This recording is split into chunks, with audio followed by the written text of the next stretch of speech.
안녕하세요. 반값보험료 만들기입니다. 오늘은 구독자님 댓글 답변 드리는 Q&A 35편 영상 준비해 봤습니다. 여러 내용이 있는데 빨리 보도록 할게요. 수술비 특약은 모두 빼면 된다는 말인가요? 제 영상 보고 이런 질문이 있어요. 그리고 20년 납 90세 만기로 8만원 정도 가입하고 있는데 3년 납입했는데 너무 잘못한 것 같다, 그런 이야기를 좀 하십니다. 지금이라도 갈아타도 되나 질문이 있고, 친한 친구가 있어서 생명사 통해서 3대 진단비를 가입하려고 하시는 것 같아요. 근데 이제 뇌졸중이 없어서 뇌경색, 뇌출혈로 해도 될까요? 또 뭐 복잡한 질문이 있습니다. 그리고 남편이 상해급수 3급이라서 조금 위험한 일을 하시나 봐요. 이제 어떻게 보험 가입하는 게 좋냐, 상해보험 뭐 이야기를 하시는데 제 의견 한번 드려보도록 하겠습니다. 그거 외에도 몇 개 더 있네요. 한번 시작해 보도록 하겠습니다.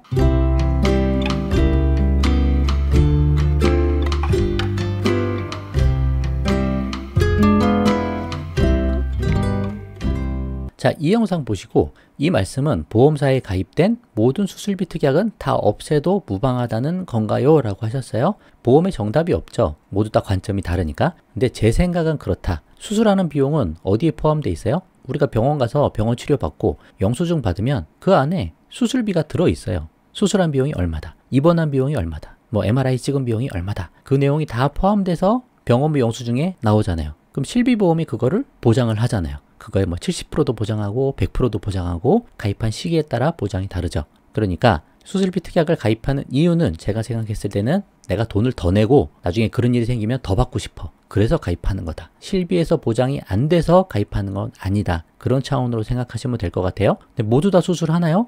또 보면 가장 많이 걸리는 수술은 보험금이 적게 지급되잖아요. 영상 한번 보시면 아시겠지만. 그래서 보험에 정답은 없지만 저는 수술비 특약은 가입 안 한다. 2+1에서 2, 실비 3대 진단비, 그리고 부양가족이 있으면 정기보험, 그 정도면 되지 않겠냐, 그렇게 말씀 계속 드리고 있습니다. 여러 영상 많이 보세요.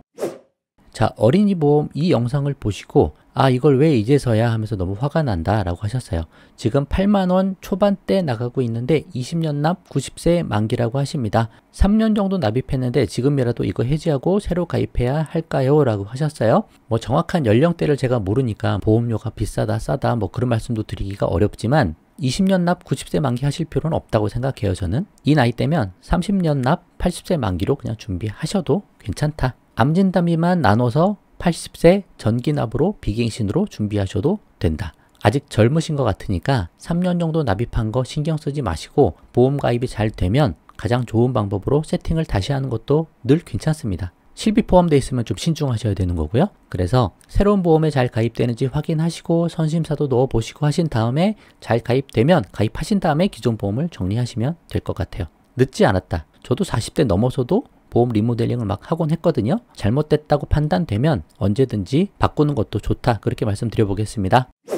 앞에 여러 가지 말씀해 주시고 그 다음에 한 가지 궁금한 점이 있다고 하시는데 30대인데 친한 친구가 어디 생명에서 일을 하고 있어서 손보서가 아닌 생명사에서 종합보험을 들 예정입니다. 근데 궁금한 점이 생보사는 뇌졸중 진단 특약이 없어서 뇌혈관 질환 진단 특약을 넣어도 되는데 그냥 이걸 빼고 뇌출혈 플러스 뇌경색 진단비로 진행해도 무방한지가 궁금합니다. 그냥 뇌출혈하고 뇌경색 합하면 뇌졸중이라고 보시면 돼요. 보장 범위에 약간 차이는 있지만 이 두 개 합한 게 뇌졸중이다, 그렇게 생각하셔도 문제 없습니다. 그래서 이렇게 하셔도 좋아요. 근데 말씀 주신 대로 갱신형을 넣지 않으려고 했습니다만 갱신형을 넣더라도 뇌출혈, 뇌경색으로 가야 하는지가 궁금합니다 라고 하셨는데 여기는 비갱신형으로 뇌출혈을 넣고 뇌경색은 5년 갱신형으로 넣으셨어요. 왜 이렇게 하시는지 이해가 잘 안 돼요. 저는 그냥 둘 다 비갱신형으로 하셔도 될 것 같아요. 뇌출혈 2000, 뇌경색 2000 모두 비갱신형으로 80세 만기까지만 준비하시면 보험료 그렇게 비싸지 않습니다. 보험료가 5년마다 이렇게 오른다는 거는 명목상 이야기고 보험회사의 손해율이 커지면 나중에 60대, 70대 넘어서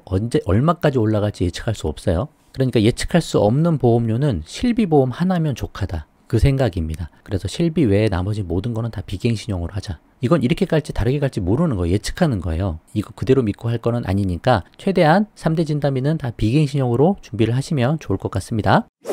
자, 남편이 현장에서 일해서 상해보험도 좀 들고 싶은데 정확히 판단이 안 서네요. 급수 3급 나와요. 다뤄주시면 감사할 것 같아요. 나이는 30입니다. 자, 상해보험이라는 게 특별히 별다른 게 없습니다. 제가 늘 말씀드리잖아요. 성인이면 2+1만 가입하자. 현장에서 일해서 다쳤어요. 그러면 어딜 가요? 병원 가잖아요. 그러면 병원 치료비 나올 거 아니에요. 그걸 뭘로 보장받아요? 국민건강보험하고 실비보험으로 보장을 받잖아요. 그럼 뭘 걱정을 더 하죠? 그거 외에 다른 특약들 가입할 수 있는 건 뭐 골절, 수술, 입원 뭐 그런 특약들인데 그런 것들이 우리한테 그렇게 유리하지 않다는 거죠. 받아봐야 엄청나게 받을 수 있는 것도 아니고. 그래서 여기에다가 플러스해서 상해 후유장애 정도까지 넣으면 좋다. 그렇게 말씀드리고 있죠. 질병후유장애, 상해 후유장애 이렇게 가입하시면 좋고, 상해 후유장애라는 게 이제 영구적인 장애가 남았으면 다쳐서 그러면 1억 원 가입한 거에서 장애율을 곱해가지고 그만큼의 진단비가 나오는 플랜입니다. 뭐 다른 뭐 어떤 특약을 더 가입해서 되게 효과적인 보장을 마련하기는 어렵다. 그래서 우리한테 가장 효과적으로 그냥 가입할 수 있는 게 2+1이다. 저는 그렇게 보는 거예요. 그리고 실제로 현장에서 이렇게 다쳐서 회사에서 일하다가 다치시면 또 산재 처리될 수도 있는 부분이 있으니까 그런 보험, 그리고 국민건강보험, 실비보험, 그리고 후유장애 그냥 그 정도 넣으셔도 괜찮을 것 같다. 저는 그렇게 생각합니다. 근데 항상 조심하시긴 하셔야죠. 그렇게 한번 말씀드려 볼게요. 자, 올해 69세 되시는 남자분이신데 뇌혈관 허혈성 진단비 각 1,000만 원 보장 넣고 일반 수술비 20만 원 보장 넣고 한 달에 10만 원씩 20년 납으로 가입한 지 한 달 조금 넘었는데 요즘 계속 유지하는 게 좋을지 갈등이 생기네요. 선생님 의견 듣고 싶네요. 뇌혈관 허혈성 이런 진단비를 노후에 가입하시면 많이 비쌉니다. 가성비가 안 나와요. 이런 거 한번 볼게요.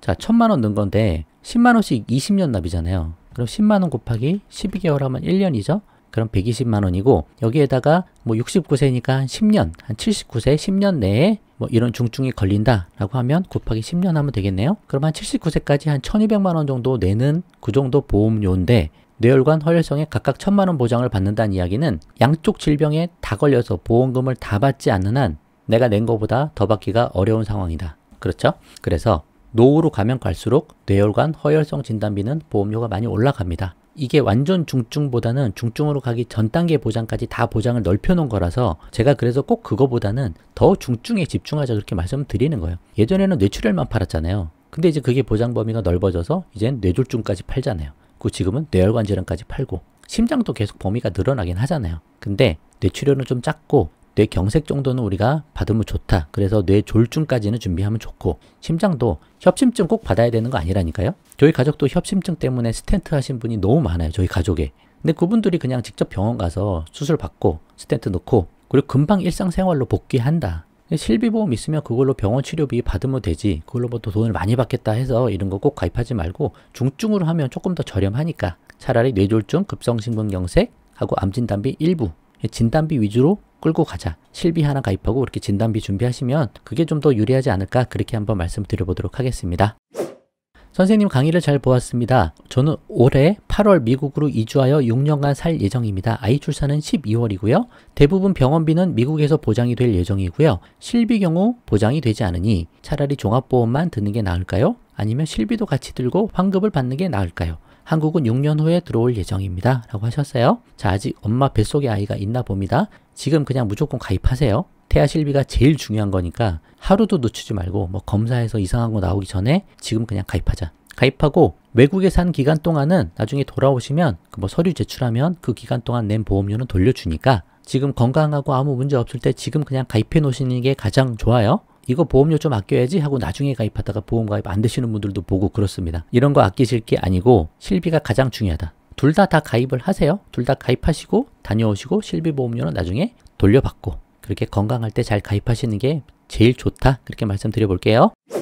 자, 뇌혈관, 심혈관 가입을 고민 중인데 진단비를 높이니 보험료가 높아지고 1,000만 원 진단금으로 했을 때 가성비 면에서 남편은 저축을 하는 게 낫겠다 하네요. 고민되어 댓글 올려요. 50대입니다. 아까 말씀드린 거랑 비슷하죠? 효율성이 좀 떨어질 수 있어요. 50대면 제가 옛날에 말씀드린 게 이게 53세 사무직 여성인데 이 남성으로 바꾸면 보험료가 조금 올라갈 수는 있어요. 근데 이때 3대 질병 진단비 보험 가입하는 거 보면 53세인데 일반암 이렇게 한 4천 정도 준비했죠. 그리고 유사암 조금 들어가고 뇌심장 쪽 2천 거기에 후유장애까지 해서 두 개 하면 5만 3천 원 정도 나왔으니까 남성이면 뭐 7만 원, 8만 원 그 정도 나올 수 있는데 그 정도 차라리 하시는 게 낫지. 뇌혈관 허혈성 하면서 가성비 떨어지게 하실 필요 전 별로 없다. 그렇게 저는 보는 입장이에요. 이것도 보험료 부담된다. 그럼 후유장애 다 빼세요. 진단비 집중하자. 여기에 가족 일배책 정도 넣으시면 될 것 같다. 그렇게 말씀을 좀 드려볼게요. 자, 오늘 여기까지 하도록 하겠습니다. 또 뭐 정답은 없지만 조금이라도 제 의견 참고해서 내 관점을 정립하고 나한테 가장 효율적인 방법을 한번 이렇게 찾아가 보는 그런 시간이 되면 좋겠어요. 자, 그럼 감사합니다. 오늘 영상 이렇게 마치겠습니다.